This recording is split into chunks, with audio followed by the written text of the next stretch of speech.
নমস্কার, স্বয়ংপ্রভার আজকের ক্লাসে আপনাদের সবাইকে স্বাগত। আজ আমরা ক্যাটালগিং এর ব্যবহারিক দিকগুলো নিয়ে আলোচনা করব। কিভাবে অ্যাংলো আমেরিকান ক্যাটালগিং কার্ড অনুযায়ী আমরা যে এন্ট্রিগুলো করব সেগুলো আমরা শিখব। আলোচনার সুবিধার্থে আমরা আজকের আলোচনার বিষয়বস্তুকে কতগুলো ভাগে বিভক্ত করে নিয়েছি।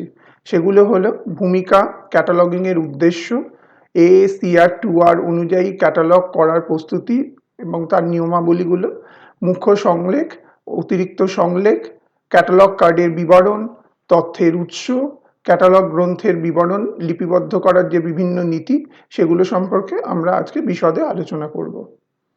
ক্যাটালগ শব্দটি দুটি ল্যাটিন শব্দ ক্যাটা আর লোগোস থেকে এসেছে।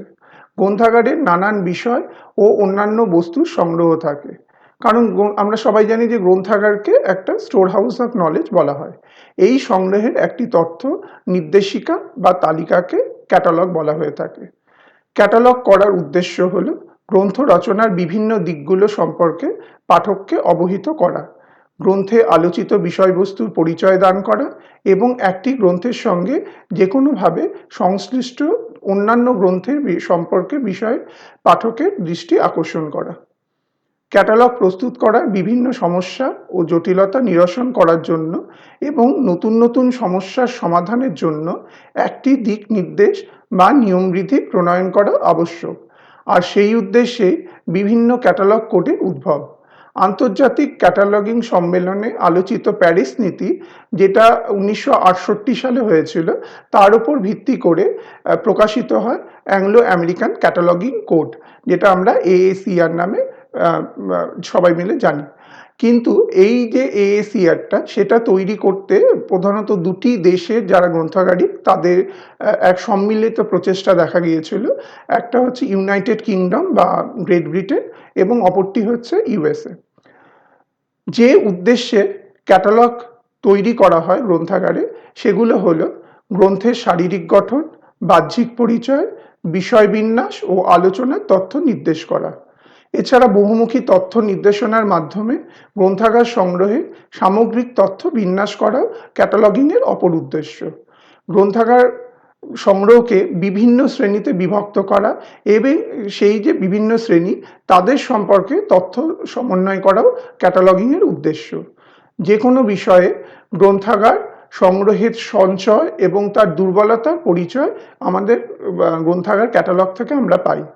গ্রন্থাগার সংগ্রহকে যে কোনোভাবে শিক্ষামূলক ব্যবহারের উদ্দেশ্যে তার তথ্য নির্দেশ করা হয়। AACR 2R কোডটি প্রধানত দুটি অংশে বিভক্ত। প্রথম অংশটি 1 থেকে 13 পরিচ্ছদ অবধি সব রকমের গ্রন্থ, মানচিত্রাবলী, পাণ্ডুলিপি, বিভিন্ন ধরনের যে ইলেকট্রনিক রিসোর্সেস বা বৈদ্যুতিন সম্পদ, তাদের বিবরণের জন্য নির্ধারণ করা আছে।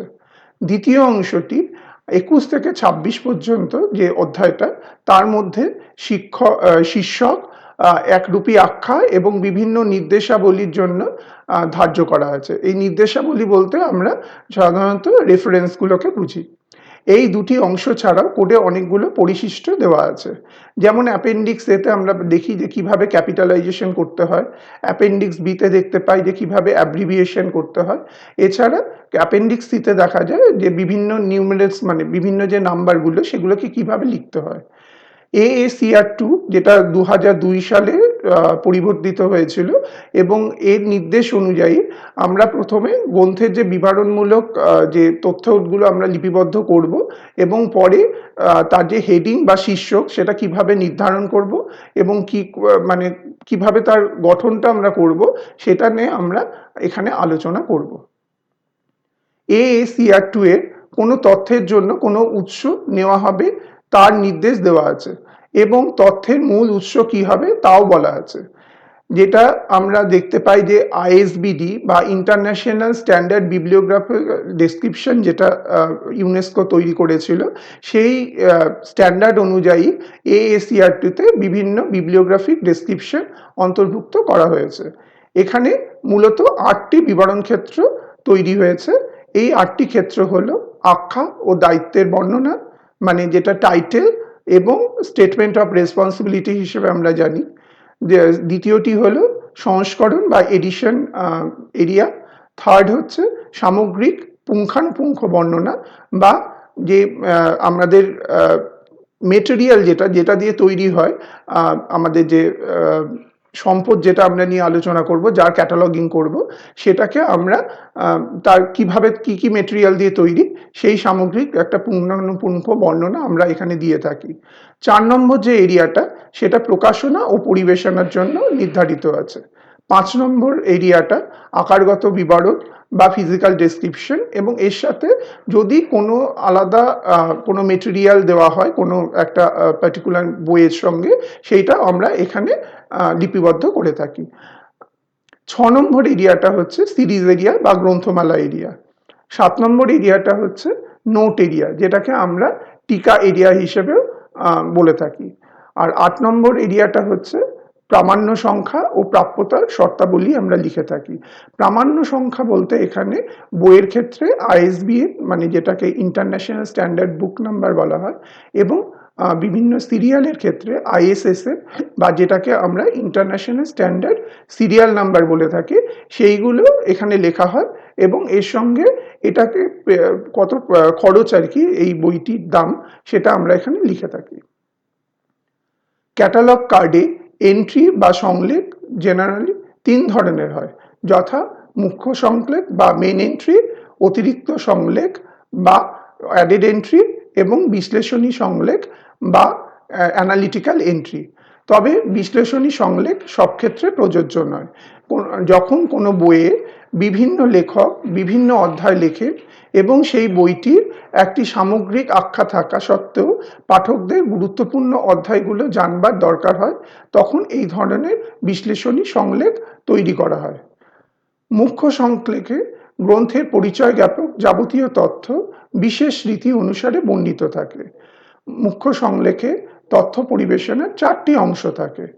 শীর্ষক বা হেডিং, যার বর্ণ অনুক্রমেই সংলেখগুলি ক্যাটালগে বিন্যাস করা হয়।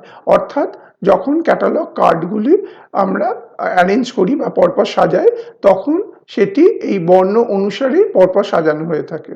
দ্বিতীয়টি হলো বিবরণাত্মক অংশ। এই অংশটি আইএসবিডির 8টি ক্ষেত্রের ওপর ভিত্তি করে তৈরি করা হয়, এবং এই অংশটির মাধ্যমেই পাঠক একটি গ্রন্থের সম্পর্কে বিশদভাবে অবগত হন। 3 নম্বর যে অংশটি, সেটি হলো কল নাম্বার, এবং গ্রন্থাগারের সেলফে গ্রন্থের নির্দিষ্ট অবসানের পরিচয়বাহী প্রতীক চিহ্ন। এটির মাধ্যমে, এই যে কল নাম্বার, এটির মাধ্যমে আমরা একটি গ্রন্থাগারে কোন জায়গায় আছে সেটি বুঝতে পারি। এবং এটি তৈরি হয় 3টি আলাদা আলাদা জিনিস নিয়ে, যেমন তার মধ্যে থাকে ক্লাসিফিকেশন নাম্বার, অথর মার্ক এবং বুক নাম্বার।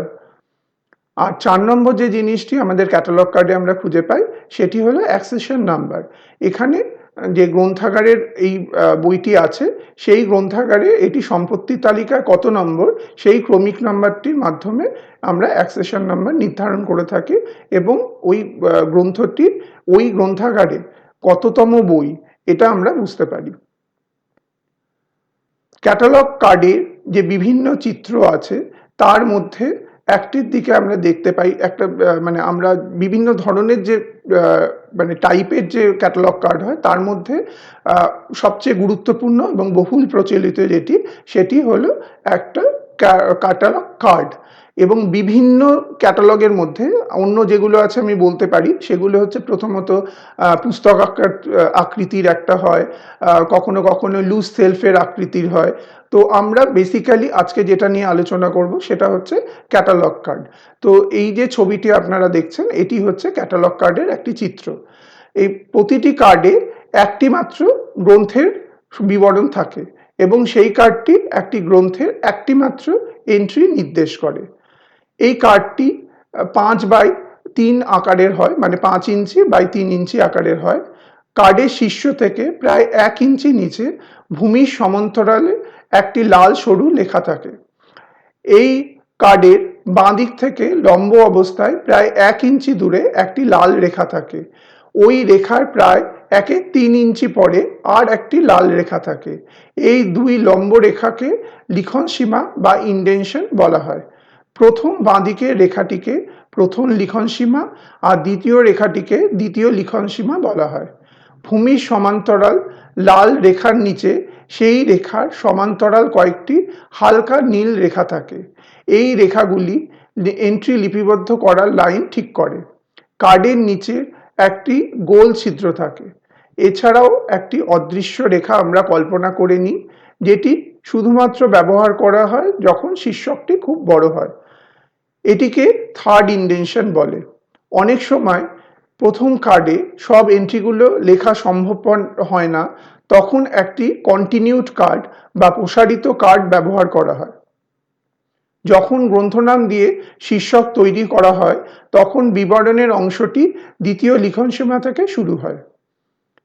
গ্রন্থের ক্ষেত্রে তথ্যের মূল উৎস হল আখ্যাপত্র। আখ্যাপত্র অর্থাৎ টাইটেল পেজ। AACR 2 অনুযায়ী গ্রন্থের বিভিন্ন অংশের তথ্য বিভিন্ন অংশ থেকে নিতে হবে।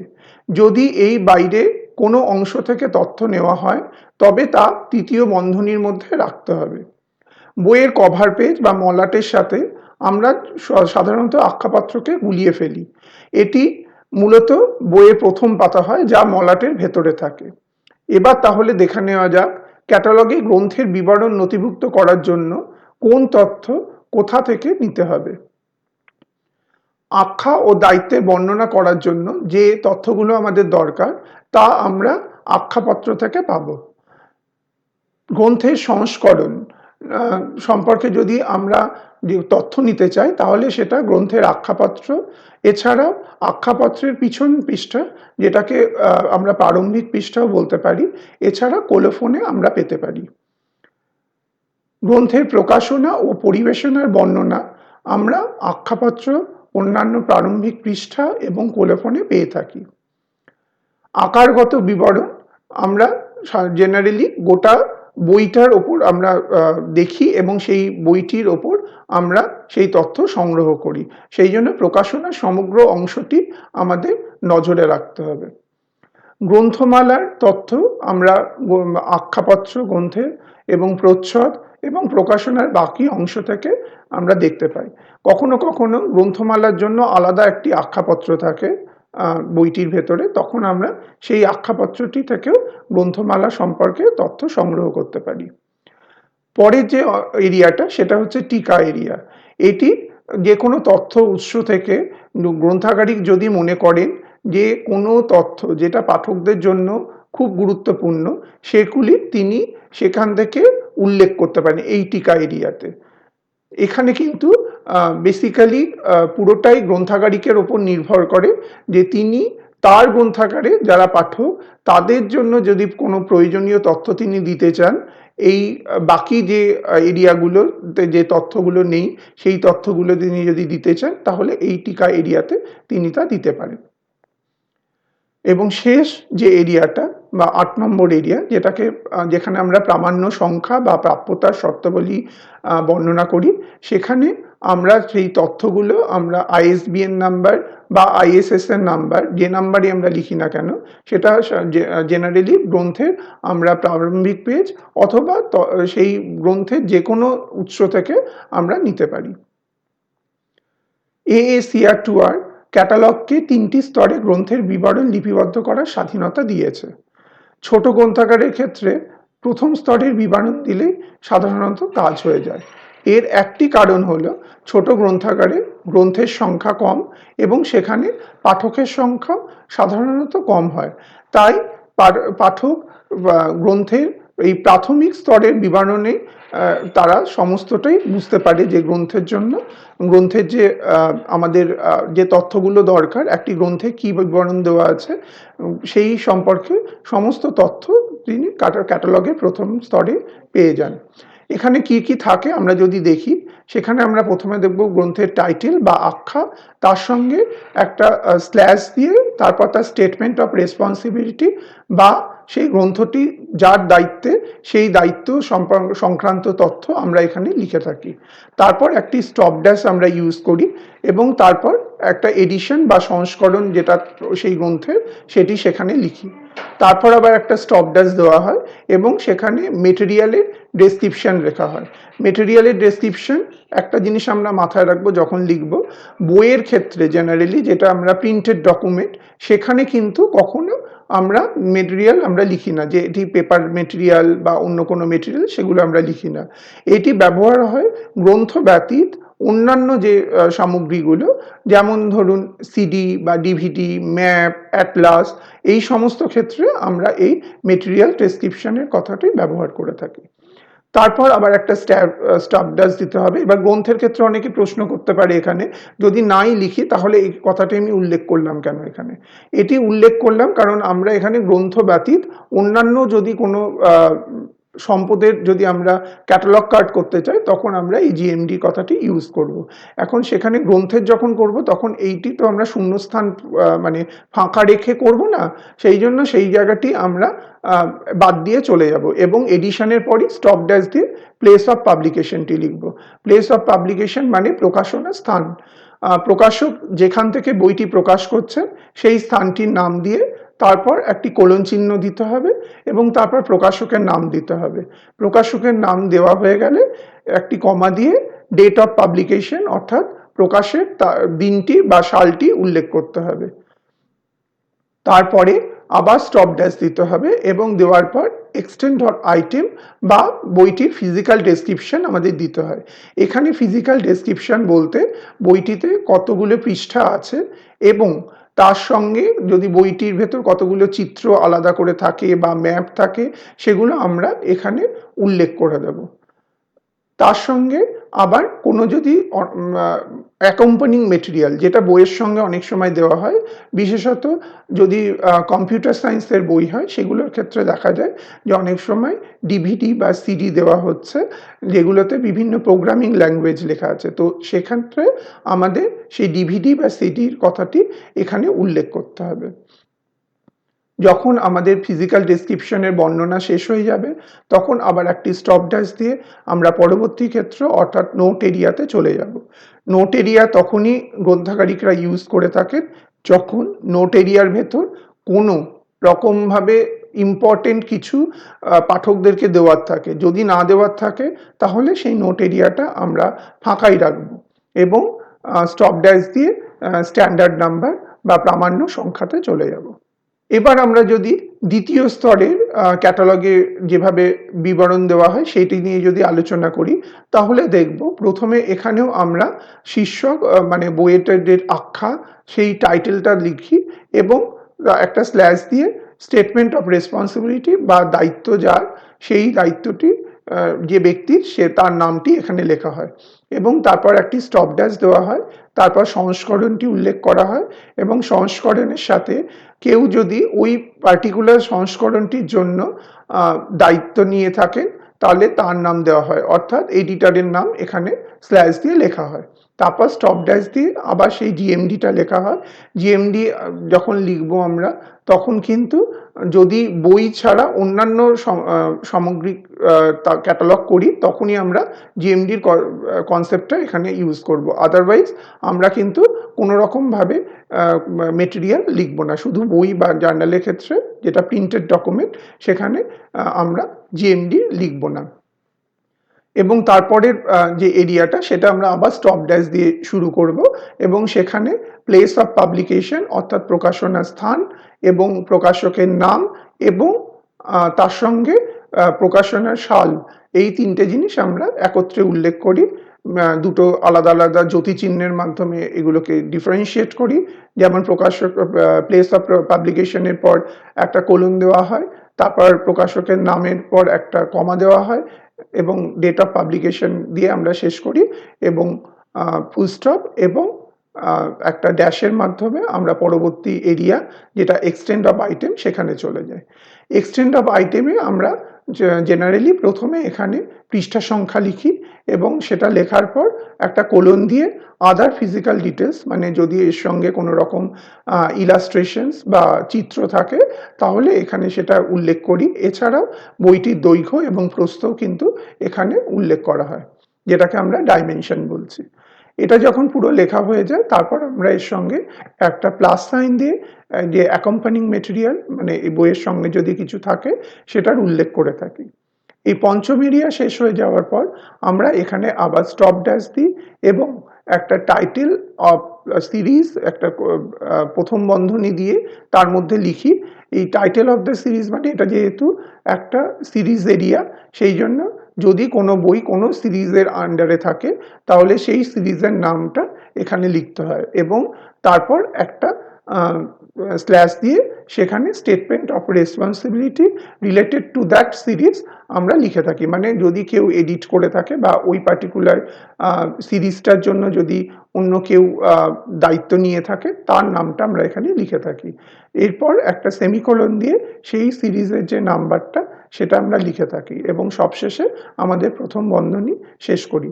তাহলে আমরা দেখতে পাচ্ছি এই যে এই ষষ্ঠ ক্ষেত্রটি, এটি কিন্তু পুরোটাই একটি প্রথম বন্ধনীর মধ্যে লেখা হচ্ছে। ষষ্ঠ ক্ষেত্রটি শেষ হয়ে যাওয়ার পর আমরা স্টপ ড্যাশ দিই এবং আমরা নোটস এরিয়া বা টিকা এরিয়াতে চলে যাই এবং টিকা এরিয়াতে সেই গ্রন্থটি সম্পর্কে পাঠকদের জন্য যদি কোনো ইম্পর্টেন্ট ইনফরমেশন থাকে বা তথ্য থাকে তাহলে সেটি গ্রন্থাগারিক এখানে লিপিবদ্ধ করতে পারেন। অষ্টম এরিয়াতে আবার আমরা সপ্তম এরিয়ার পর স্টপ ড্যাশ দিই এবং standard number and terms of availability লিখি। মানে স্ট্যান্ডার্ড নাম্বার বলতে আমরা আবার আইএসএসএন বা আইএসবিএন এবং এর সঙ্গে প্রাইস কি সেটা এখানে উল্লেখ করে থাকি। এই ক্ষেত্রে আমি বলতে চাই আমরা যখন দ্বিতীয় স্তরে ক্যাটালগিং করি আর কি, বা ক্যাটালগ কার্ড যখন তৈরি করা হয় তখন কিন্তু আমরা যে এই আটটি ক্ষেত্র একসঙ্গে একটি প্যারাগ্রাফে লিখি না। যখন একটি প্যারাগ্রাফে লিখি না, যখন মানে যে কোনো কার্ড যখন আমরা একটি প্যারাগ্রাফে লেখার চেষ্টা করব তখন কিন্তু এরকম স্টপ ড্যাশ দিয়ে বিভিন্ন এরিয়াগুলোকে ভাগ করা হয় এবং সেগুলো একত্রিত লেখা হয়।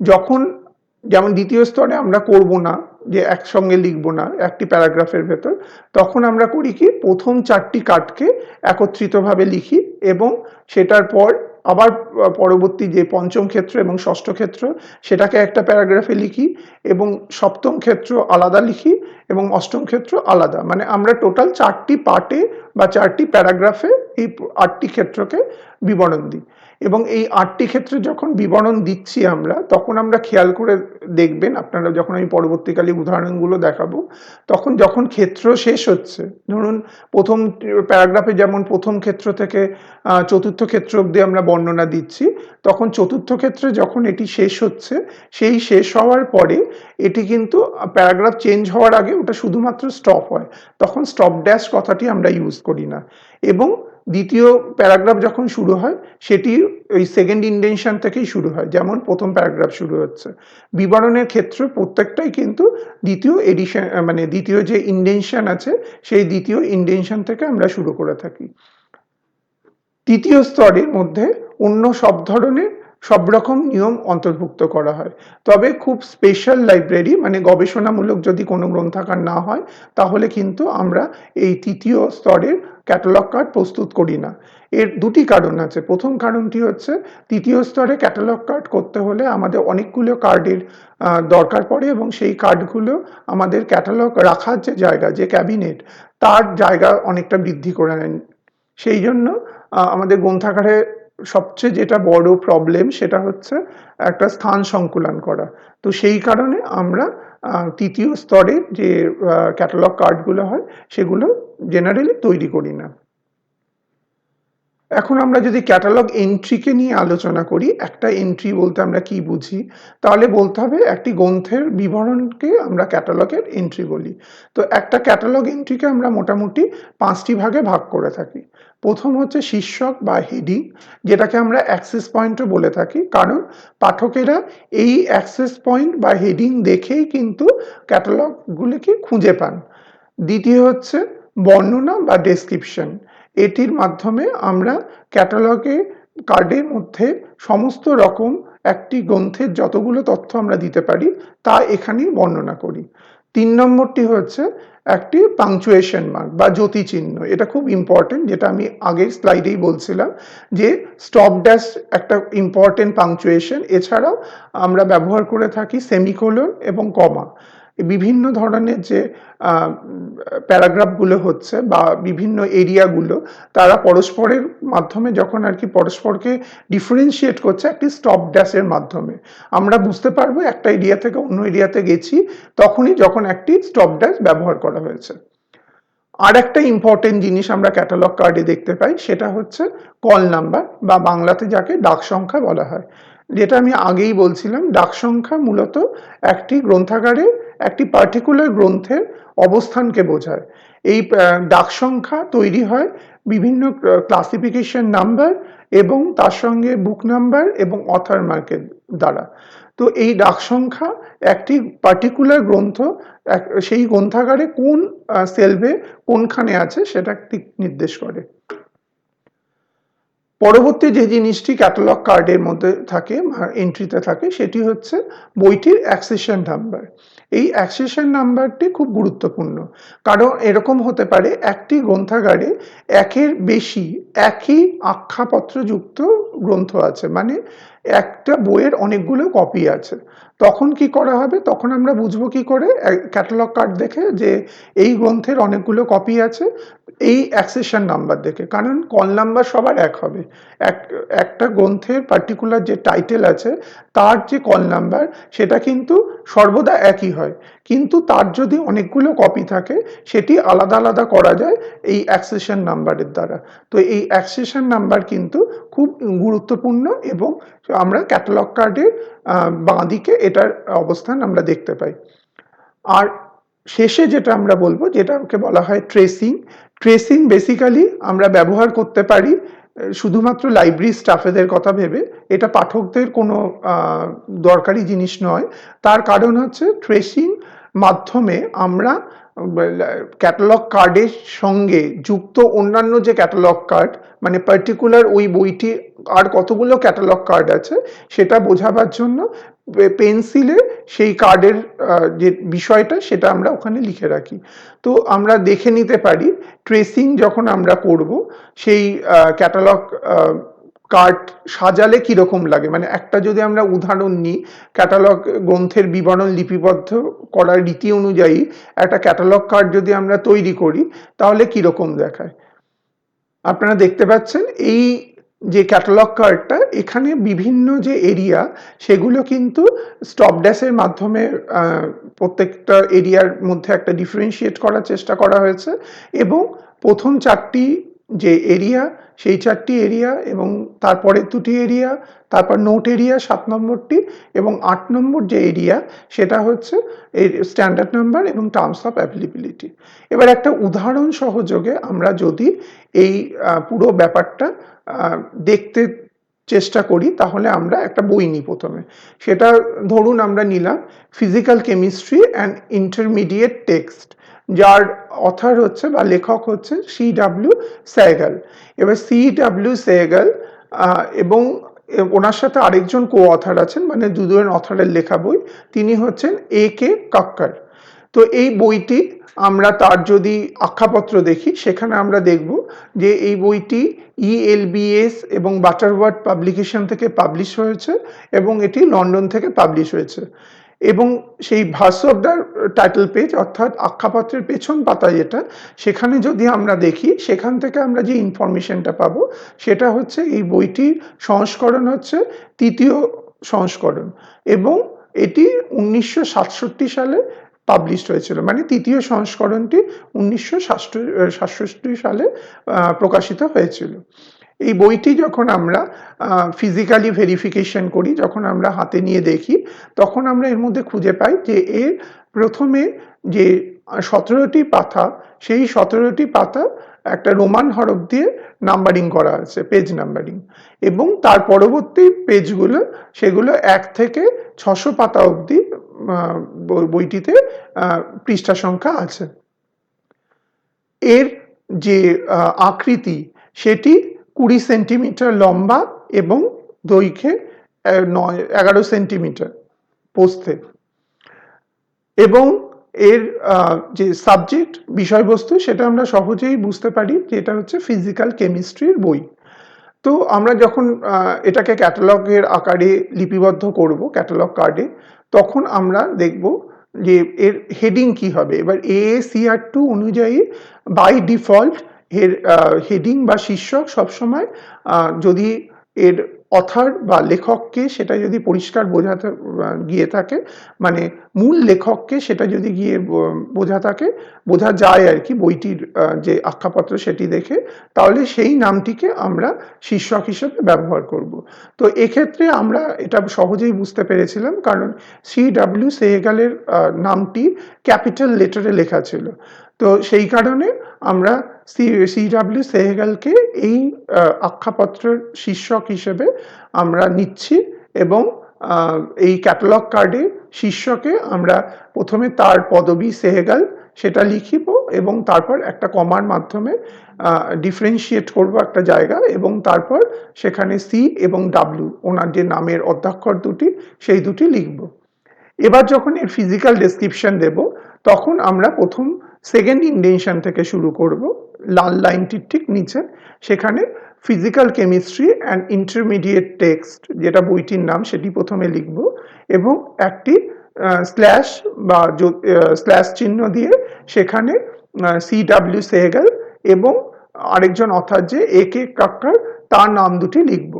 এরপর আমরা একটি স্টপ ড্যাশ দেব, দিয়ে থার্ড এডিশন কথাটি লিখব, এবং আরেকটি স্টপ ড্যাশ দিয়ে লন্ডন দিয়ে তারপর কোলন দেব, কোলন দিয়ে ELBS অ্যান্ড বাটারওয়ার্স যারা দুজন এই পাবলিশার এই বইটি, তাদের নাম লিখব, এবং একটি কমা দিয়ে বইয়ের যে প্রকাশনা যে বছর হয়েছিল সেই বছরের নামটি এখানে দেব, মানে সংখ্যাটি দেব, মানে 1967।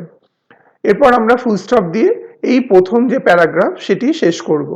এরপর আমরা যে পঞ্চম ক্ষেত্র, মানে যেখানে গ্রন্থের ফিজিক্যাল ডেসক্রিপশন দেওয়ার জায়গা, সেটিতে আসবো, এবং সেটি দেখুন আমরা যেহেতু প্যারাগ্রাফ চেঞ্জ করছি, আবার আমরা সেকেন্ড ইন্ডেনশন থেকে শুরু করছি। সেক্ষেত্রে প্রাথমিক যে পেজগুলো আছে বা প্রারম্ভিক পৃষ্ঠা যেগুলোকে বলা হয়, যেগুলো রোমান হরফে লেখা আছে, সেগুলোকে আমরা এখানে দিয়েছি 17 লিখলাম রোমান হরফে, তারপর কমা দিয়ে 600 পেজেস দিয়ে P দিয়ে একটা ফুল স্টপ দিয়ে আমরা পেজেসটাকে বোঝাচ্ছি, তারপর সেমিকোলন দিয়ে আমরা এখানে বইয়ের যে আকৃতি সেটা আমরা দিচ্ছি 20 সেন্টিমিটার এর হাইট, এবং তার তলাতে আমরা ডাইরেক্ট কোনো ট্রেসিংয়ে চলে আসছি, আমরা এখানে কোনো নোট এরিয়া দিচ্ছি না। ট্রেসিংয়ে চলে এসে প্রথম যে সাবজেক্ট সেটাকে আমরা লিখছি অ্যালফা নিউমেরিক্যাল একটা নাম্বার দিয়ে, মানে 1 দিয়ে, যেহেতু এখানে একটাই সাবজেক্ট কেমিস্ট্রি, কমা দিয়ে ফিজিক্যাল। এরপর রোমান যে বড় হাত সেটা দিয়ে আমরা লিখব যে সেকেন্ড যে অথার সেই অথারের নাম, মানে কাক্কার, কমা দিয়ে AK, এবং থার্ড হচ্ছে টাইটেল। টাইটেলটা আমরা এখানে শুধু টাইটেল লিখছি, টাইটেল যে পুরো বইটার নাম এখানে লিখছি না। কিন্তু যখন এটা তো মুখ্য সংশ্লেষ বা মেন এন্ট্রি, এবার এই সংলেখের পর যখন আমরা অতিরিক্ত সংলেখ করব, ট্রেসিং তো আমরা বেসিক্যালি অতিরিক্ত সংলেখের জন্য করি, তো যখন অতিরিক্ত সংলেখ করব আমরা এখানে দেখতে পাচ্ছি 3টে অতিরিক্ত সংলেখ হবে। একটা হচ্ছে বিষয়বস্তু দিয়ে, মানে যেখানে ফিজিক্যাল কেমিস্ট্রি আছে, দ্বিতীয়টি হচ্ছে সেকেন্ড অথরের নাম দিয়ে, মানে AK কাক্কারের নাম দিয়ে, আর তৃতীয়টি হচ্ছে টাইটেল দিয়ে। তাহলে আমরা দেখে নিই অতিরিক্ত সংলেখের উদাহরণ, বিষয় অতিরিক্ত সংলেখ লিখব কিভাবে। এই দেখুন, এইভাবে আমরা বিষয় যে অতিরিক্ত সংলেখ সেটিকে আমরা লিখেছি। ওপরে দেখুন আমরা কেমিস্ট্রি, ফিজিক্যাল এটি আমরা ক্যাপিটাল লেটারে লিখেছি, এবং বাকি যে কার্ডটা সেটা অ্যাজ ইট ইজ আছে, মানে যেরকম আগে মুখ্য সংশ্লেষে ছিল সেই রকম এখানেও সেই অতিরিক্ত সংলেখও অ্যাজ ইট ইজ আমরা এটাকে বসিয়ে দিয়েছি একই রকম ভাবে। পরবর্তী যে স্লাইডটি সেটি হচ্ছে ওই বইটির লেখক অতিরিক্ত সংলেখের একটি ছবি। সেখানে আমরা দেখছি যে অতিরিক্ত যে লেখক, মানে দ্বিতীয় লেখক যিনি আছেন তার নামে এটি করা হয়েছে, এবং তার নামটি উপরে দেওয়া হয়েছে, এবং তলায় অ্যাজ ইট ইজ মেন যে এন্ট্রি বা মুখ্য সংলেখ সেটিকে আমরা এখানে বসিয়ে দিয়েছি। এছাড়া আমরা অতিরিক্ত যেটা আখ্যা অতিরিক্ত সংলেখ সেটিও আমরা এখানে করেছি। সেখানে দেখুন বইয়ের আখ্যাটি আমরা ওপরে দিয়েছি এবং তারপর মেন যে সংলেখ বা মেন এন্ট্রি সেটি হুবহু যেরকম ছিল সেরকমই বসিয়েছি। এই স্লাইডটি বা আমার আজকের ক্লাসের লাস্ট যে স্লাইড সেটি হচ্ছে এই যে বইটি আমরা উদাহরণ দিচ্ছেন সেই বইটির একটি রেফারেন্স কার্ড। এই কার্ডটি পাঠকদের সুবিধার্থে তৈরি করা হয়েছে। যদি কোনো পাঠক ফিজিক্যাল কেমিস্ট্রির বই খোঁজেন তাহলে তিনি যাতে দ্রুত এই বইটির সন্ধান পায় তাই এই কার্ডটি বানানো হয়েছে। ফিজিক্যাল কেমিস্ট্রি কেমিস্ট্রি ফিজিক্যাল, কারণ আমরা সাবজেক্টটা কেমিস্ট্রি কমা দিয়ে ফিজিক্যাল লিখেছিলাম। এই যে সাবজেক্ট নির্ধারণ করার ক্ষেত্রে আমরা এই সাবজেক্ট নির্ধারণটা কিন্তু CRS list of subject heading বা Library of Congress subject heading থেকে করে থাকি। তো আজকের ক্লাসে আমরা তাহলে মোটামুটি দেখলাম যে একটি ক্যাটালগ কার্ড কিভাবে প্রস্তুত করা হয় এবং তার এন্ট্রিগুলো কিভাবে করা হয়। ধন্যবাদ।